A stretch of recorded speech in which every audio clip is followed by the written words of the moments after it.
تو ناظرین، میں ہوں امام بگٹی۔ اس وقت ہم موجود ہیں میر صفوت بگٹی کے ساتھ۔ اس وقت جو ڈیرہ بگٹی کی سیاسی اور قبائلی سسٹم ہے وہ تبدیل ہونا شروع ہو گیا ہے۔ نواب محمد میر علی بگٹی بھی ڈیرہ بگٹی پہنچے ہوئے ہیں، جو سوئی کا علاقہ ہے سگاری، اور دوسری جانب شاہزین اور گوہرام بگٹی کی جو سیاست ہے وہ اپنی جگہ پہ ہے، لیکن یہ بھی کہا جا رہا ہے کہ ناراض بلوچ جو خود ساختہ جلا وطن ہیں وہ ان سے بھی مذاکرات کا عندیہ دیا ہوا ہے عمران خان صاحب نے۔ تو اس حوالے سے ہم میر صفوت بگٹی سے جانیں گے کہ آخر ان معاملات کو آپ کس طرح دیکھتے ہیں۔ دیکھیں، بسم اللہ الرحمن الرحیم۔ سب سے پہلے تو آپ کا شکریہ کہ آپ یہاں تشریف لائے، اور ایسے حالات میں جب ہم ٹرانزیشن فیز سے گزر رہے ہیں اپنا پوائنٹ آف ویو دینے کا موقع ملا۔ دو باتیں ہیں اس میں جی۔ ایک تو وہ لوگ ہیں جن کا آپ نے ذکر کیا جو وائلنٹ ہیں، جنہوں نے وائلنس کیا ہے۔ وائلنس نہ صرف ریاست کے مقابلے میں کیا ہے، ریاست کے خلاف کیا ہے، بلکہ کامن بلوچ کے خلاف، کامن بگٹی کے خلاف، کامن آدمی، غریب آدمی کے خلاف کیا ہے۔ بارودی سرنگوں پہ لوگوں کو چڑھایا ہے، قتل کیے ہے۔ 6 قتل یہاں ہم نے دیکھے کہ ایک دن میں ہوئے ہیں، اور ان سب لوگوں کو جنہوں نے کہیں نہ کہیں پاکستان کا تذکرہ کیا ان کو قتل کر دیا گیا۔ ان کو اس سیاسی ماحول میں لانا میرا خیال ہے کہ وہ مناسب بھی نہیں ہے، اور ان کے جو جرائم کی داستان ہے وہ بہت طویل ہے۔ اور یہ جو مذاکرات کی بات کر رہے ہیں، ہمارا شروع سے ایک پوائنٹ آف ویو ہے، ہم مذاکرات کے حامی ہیں، لیکن ہم یہ چاہتے ہیں کہ ریاست کے پاس جو ٹولز ہیں، جو مذاکرات کے ٹول ہیں، وہ بھی پوری ایک سائنس ہے، اس کو اس طرح اپلائی کیا جائے اور پھر اس کے جو دیر پا نتائج ہیں وہ نکل آئیں گے۔ تو فی الحال ان کو ذرا سائڈ پہ کر لیں۔ رہی بات آپ نے ذکر کیا نواب میر علی کا کہ وہ آئے ہوئے ہیں، دیکھیں ہماری تو یہ خواہش ہے کہ وہ یہاں آئیں، ایکٹیو پالیٹکس میں حصہ لیں، لوگوں کے جو مسائل ہیں، روزمرہ کے مسائل ہیں، ان کی حل کے لیے اپنا کردار ادا کریں۔ وہ ڈیرہ بگٹی میں آئیں، بیٹھیں، لوگوں کی بات سنیں۔ یہ کیا ہر 6 مہینے بعد 3 دن کے لیے آتے ہیں اور پھر 3 دن بعد واپس چلے جاتے ہیں، یہ انتہائی نامناسب ہے۔ میں سمجھتا ہوں، وہ خیر ان کی مرضی ہے، وہ خود اس کا جواب دیں گے، لیکن میری اسسمنٹ یہ ہے کہ ان کو آنا چاہیے، ایکٹیو پالیٹکس میں حصہ لینا چاہیے، جیسا کہ ان کے کزنز شاہزین، گوہرام دونوں اس وقت منسٹر ہیں، اور وہ لوگوں کی عام زندگی میں کتنی ایک فرق ڈال سکے ہیں، کتنے ایک لوگوں کو، نوجوانوں کو جو بے روزگار ہیں ان کے روزگار کے لیے کیا بندوبست کر سکے ہیں، کتنے لوگ ہیں جو یہاں پر تڑپ تڑپ کر غریب جو علاج نہیں کرا سکتے ہیں۔ دیکھیں میں تو شاید میری فیملی تو اچھی جگہوں پر علاج کرا سکے، آپ کی اچھی جگہوں پہ کرا سکے، لیکن بہت سارے ایسے غریب ہیں جو بیچارے یہاں تڑپ تڑپ کر مر رہے ہیں۔ مجھے نہیں پتہ کہ ان میں سے کسی ایک بندے کا آج تک انہوں نے علاج کرایا۔ اور پھر یہاں پر گیس کے مسائل ہیں، یہاں پر بجلی کے مسائل ہیں، یہاں پر انفراسٹرکچر کے مسائل ہیں۔ میگا پروجیکٹس جو ہم نے سٹارٹ کیے تھے، جیسے سوئی ٹاؤن کا تھا، ماسٹر پلان بن چکا تھا، ٹوپوگرافی اس کی ہو گئی تھی، کنسلٹنٹ ہائر ہو گئے تھے، اس کو بریک لگ گئی ہے۔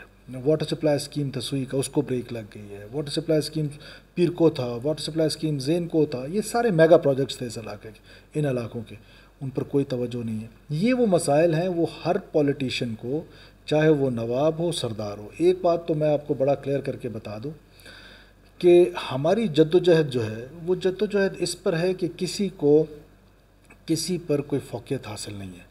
مجھے دکھ ہوتا ہے آج جس طرح میں دیکھتا ہوں ان کو کہ یہ لوگوں کو اپنے ڈسٹنسز پہ بٹھاتے ہیں، خود قالینوں پہ، آرام دہ قالینوں پہ بیٹھے ہیں، اور اچھے اچھے نوٹیبلز کو دور اپنے سے زمینوں پہ اس طرح بٹھایا ہوا ہے جیسے ان کی کوئی کیڑے مکوڑے ہیں۔ یہ انسان ہیں، انسانوں کی عزت کرنا ہم تمہیں سکھائیں گے، اور ہماری یہ جدوجہد ہوگی کہ تم انسانوں کی عزت کرو گے، تم قبائلیوں کی عزت کرو گے۔ بنیادی دیکھیں میرے جیسا اگر سر دیکھیں، ایک تو اب وہ قبائلی حیثیت سے اس وقت یہاں پہ موجود ہیں، وہ آ کے یہاں پہ قبائلی معاملات دیکھتے ہیں، اگر وہ سیاست کرتے ہیں تو ان دونوں چیزوں میں ڈفرینٹ نہیں ہوگا۔ دیکھیں ہمیں تو دکھ ہی ہے، نہ قبائلیت کر رہے ہیں نہ سیاست کر رہے ہیں۔ یا تو سیاست بھی کریں، قبائلیت بھی کریں۔ قبائلیت میں آپ جرگے کریں، کوئی جرگہ نہیں کر رہے۔ آپ لوگوں کے روزگار مرا کے جو مسائل ہیں ان کے حل کے لیے کوئی کوشش کریں، وہ نہیں ہو پا رہا ان سے، وہ اپنا جواب خود دیں گے۔ جو بات میں کرنے جا رہا ہوں، دیکھیں ہمارے جیسے middle class workers, political workers جو ہیں، ان کو بڑی ایفرٹ کرنی پڑتی ہوتی ہے غریب آدمی تک پہنچنے کے لیے. یہ جو انگریز نے ان کو ٹائٹل دیے تھے, یہ جو ان کے آباء و اجداد انگریز اسٹیبلشمنٹ کے ساتھ اتنی بڑی امپائر کھڑے کرنے میں کامیاب ہوئے. اب آپ صرف یہ مثال لے لیں کہ جو ان کی زمینیں لنجو میں ہیں, جو زمینیں سگاری میں ہیں, صرف ان زمینوں کو مختص کر دیں کہ یہ غریبوں کے علاج کے لیے, کیونکہ اللہ تعالیٰ نے ان کو بہت جائیدادیں دی ہیں, انگریزوں نے ان کو بہت جائیدادیں دی ہیں. سانگڑ میں اسٹیٹ ہے, پنجابی ڈپ میں اسٹیٹ ہے, ہزاروں ایکڑ کے مالک ہیں. صرف اتنا کر دیں کہ چند غریبوں کا علاج کرا لیں, چند بچوں کو اسکالرشپ دے دیں, کسی کا کوئی ایکسپینس بھر لیں, اور صرف اپنی چند ایک زمین مختص کر دیں کہ یہ میں نے مختص کر دی ان غریبوں کے لیے جو بیمار ہوں گے یہاں سے. بہرحال میرا نہیں خیال کہ ان کے دماغ میں اس طرح کی چیزیں ہیں. یہ غریب پرور نہیں ہو سکتے ہیں. یہ صدیوں سے اقتدار میں رہے ہیں, 70 سال سے جب سے پاکستان بنا ہے, بلکہ اس سے پہلے میں نے آپ سے کہا کہ یہ انگلش اسٹیبلشمنٹ کے لوگ تھے, اور پھر جب پاکستان کی اسٹیبلشمنٹ آئی تو پھر انہوں نے پاکستان کی اسٹیبلشمنٹ کے ساتھ مل کے ہمیشہ سیاست کی ہے. ایسا نہیں ہے کہ یہ پاکستان کی اسٹیبلشمنٹ سے دور ہو کے سیاست کی ہے. اتنے طاقتور لوگ ہو کر عام آدمی کے مسائل کم کرنے میں اگر ناکام ہوتے ہیں تو میں سمجھتا وں کہ یہ آج تو یہ لبادہ اڑا ہوا ہے, کب تک لوگ اس ٹائٹل کے پیچھے جائیں گے. ہماری تحریک ہے, ہماری تحریک نے یہ کمال کر دکھایا کہ پہلے خود اوپر بیٹھتے تھے, لوگوں کو زمین پہ بٹھاتے تھے. اب ہماری تحریک ہے کہ ان کو ذرا قریب کریں, غریبوں کو سینے سے لگائیں, غریبوں کو دل سے لگائیں, عام آدمی کو دل سے لگائیں, عام آدمی کو سینے سے لگائیں, تب محبت پیدا ہوگی. ٹھیک ہے, فی الحال تو یہ چیزیں چل رہی ہیں, لیکن ہماری جدوجہد ہے, انشاءاللہ یہ ہم اپنی جدوجہد میں کامیاب ہوں گے, اور وہ دن آئے گا کہ جب یہ لوگ آ کے غریبوں کے پاس بیٹھیں گے. کیا سر آپ کو نہیں لگتا کہ نواب میر علی کی سیاست میں آنے سے آپ کے سیاست میں اور نواب زاغورام کی سیاست میں کافی فرق چینج ہوگا؟ دیکھیے, میرا خیال ہے پولیٹیکل میدان ہے, ڈیموکریسی ہے, ہر ایک کے لیے کھلا ہوا ہے, ہر ایک کے پاس اپرچونیٹیز ہیں. میرا اپنا ایک نظریہ ہے, میری اپنی ایک سوچ ہے. میں ایک اینٹی سردار مومنٹ کو لیڈ کر رہا ہوں یہاں پر.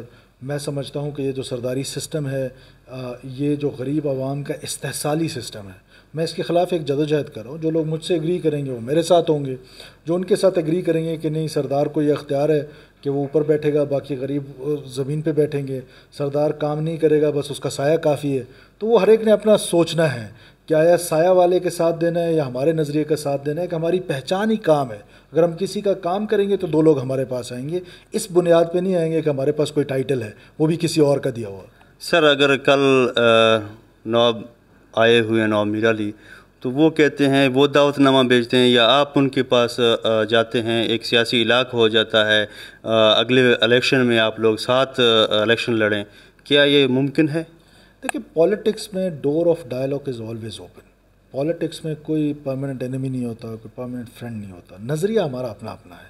میں اپنے نظریے سے 1 انچ پیچھے نہیں ہٹوں گا, اور میرا نظریہ یہ ہے کہ جو غریب عوام ہے, جو مخلص ہے, جو بیچارہ مفلس ہے, جو در پدر کی ٹھوکریں کھا رہا ہے, اس کے لیے اس کو وہ برابری کے حقوق دینے ہیں. جب اللہ تعالیٰ نے تمام انسانوں کو برابر پیدا کیا ہے, سورج سب کے لیے ہے, آکسیجن سب کے لیے ہے, تو یہ مراد جو ہیں وہ صرف چند کے لیے کیوں ہیں؟ وہ خود کیوں لگژریس لائف گزاریں, اور غریب جو ہے وہ اور پھر آپ دیکھیں نا کہ یہ ابھی فار ایگزامپل یہ اچ کے پیسے ہیں, کتنے سالوں سے یہ 70 کروڑ 80 کروڑ روپے ہر سال کے لوگوں کو مل رہے ہیں, صرف 2 فیملیز کو مل رہے ہیں. اچھا, وہ MNA بھی ہے, وہ MPA بھی ہے, یہ غریبوں کے پیسے ہیں. 1 انچ زمین مجھے آگ پہ چلایا, وہ جو بلوچی رواج کے مطابق نا, یہ پیروزاریوں کی زمین ہے, ان کی زمین نہیں ہے, انہوں نے زبردستی ان سے ہتھیائی ہے. یہ تو شاہجہاں اور گورام نے قبضہ کیا. جی, جنہوں نے بھی قبضہ کیا ہے, انہوں نے. اب OGDCL ہے, دنیا جہان میں سیکشن 4 لگتا ہے, یہاں پر سیکشن 4 نہیں لگتا ہے, یہاں پر ان کو پیسے دیے جاتے ہیں. یہ پیسے غریبوں پہ خرچ کریں. آپ جس اپنے PM کے کلیکشن پارٹی میں ہیں, تو وہی اسی نے تو جاری کی ہے چیک. دیکھیں, وہ بات درست ہے, پہلے نواز شریف نے ایگزیکٹو آرڈر سے کیے. اس ڈیموکریسی میں, ویسٹ ویسٹرن ڈیموکریسی میں بہت ساری پرائم منسٹر کی بھی مجبوریاں ہوتی ہیں, اور پھر پرائم منسٹر نے خود کوئٹہ میں گورنر ہاؤس میں شاہزین صاحب کو کہا تھا, اگر کسی کو یاد نہیں, مجھے تو اچھی طرح یاد ہے کہ جب بھی کوئی اس طرح کا بل آتا ہے یا ہمارا بجٹ آتا ہے تو تم پہلے چیک بک بھیج دیتے ہو. تو یہ وہ بلیک میلنگ ٹولز ہیں جو جس میں حکومتیں بلیک میل ہوتی ہیں ہمیشہ. سر, ایک قبائلی نواب ہیں میر علی صاحب, اور دوسری طرف نواب میر علی نے ابھی تک ایسی کوئی جنگی مشقیں نہیں کی ہیں جس طرح برآمدہ کرتا رہا ہے بگٹی قوم پہ, جس طرح بلوچستان میں وہ کرتا رہا ہے, اس طرح کہ انہوں نے تو کبھی کچھ نہیں کیا. تو کیا آپ الحاق کی طرف جائیں گے یا؟ دیکھیں میں نے آپ سے کہا کہ نواب صاحب کی جو ایک رسپیکٹ ہے، جو ایک ان کی عزت ہے، کسی بھی شخص کی ہے، وہ عزت ہمارے سر آنکھوں پر، اور آپ کی بھی اتنی عزت ہے جتنی کسی اور کی ہے۔ سوال یہ پیدا ہوتا ہے کہ میں نے آپ سے کہا کہ سیاست میں حرف آخر کچھ نہیں ہوتا ہے، یہ اتحاد اتفاق ہوتے بھی ہیں ٹوٹتے بھی ہیں، یہ تو اس وقت دیکھیں گے کہ وہ کیا کرنا چاہتے ہیں، ہم کیا، ہمارا نظریہ کیا ہے، ان کا نظریہ کیا ہے۔ یہ نظریاتی اختلاف والا اتحاد ممکن ہوتا نظر نہیں آ رہا، لیکن ہو بھی سکتا ہے کہ ہم الیکشن جب قریب آئیں گے تو اس وقت اتحاد بھی ہوتے ہیں، اتحاد ٹوٹتے بھی ہیں، لوگ اپنے اپنے نظریے کے ساتھ، جس طرح پاکستان کی بڑی بڑی پولیٹیکل پارٹیز ہیں، پی ایم ایل این کا نظریہ مختلف ہے، پاکستان پیپلز پارٹی کا نظریہ مختلف ہے، لیکن ابھی ہم نے ریسنٹلی دیکھا کہ پی ڈی ایم کے پلیٹ فارم پہ وہ سب اکٹھے تھے، اپنا اپنا نظریہ لے کے چل رہے تھے۔ یہ ممکن ہے کہ ہم اپنا نظریہ لے کے چلیں، وہ اپنا نظریہ لے کے چلیں، ہم الیکشن میں اتحاد کریں، وہ کسی سے بھی کر سکتے ہیں، اور یہ قبل از وقت ہے۔ بہرحال کہنا مختصر بات یہ کہ پولیٹکس میں حرف آخر کچھ بھی نہیں ہوتا ہے۔ تھینک یو سر، بہت شکریہ میر سرفراز صاحب، آپ نے ہمیں ٹائم دیا۔ مزید نیکسٹ کسی بڑے لیڈر کے ساتھ ہم آپ کے ساتھ حاضر ہوں گے۔ Thank you.